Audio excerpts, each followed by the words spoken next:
Жүсіпбек Аймауытов қазақтың көрнекті жазушысы, драматург, публицист, қазақ әдебиетін қалыптастырушылардың бірі. Туып өскен жері Павлодар облысының Баянауыл ауданына қарасты бұрынғы Қызылту, қазіргі Жүсіпбек Аймауытов ауылы.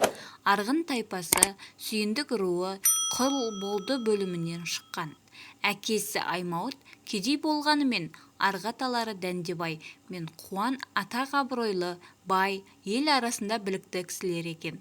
Жүсіпбек жастайынан арабша хат тану, оқу үйренген. 1907 жылы Баянауылдағы орысша, қазақша 2 кластық мектебінде, Керекудегі Қазыналық ауыл шаруашылық мектебінде, Керекудегі 2 класты орыс қазақ мектебінде тиіп қашып оқиды. Бір жағынан бала оқытып қаражат табады. 1911 жылы 14 жылдары ауылда мұғалім болып істейді. 1914 жылы Семейдегі мұғалімдер семинариясына қабылданады. Оны 1918 жылы аяқтап шығады. Мұнан соң Алашорданың істеріне араласып, Семейде Абай журналын шығарысып, Қаныш Сәтбаев пен Мұхтар Әуезовпен танысады. Кейін Алашордадан бөлініп, коммунистік партия қатарына өтеді.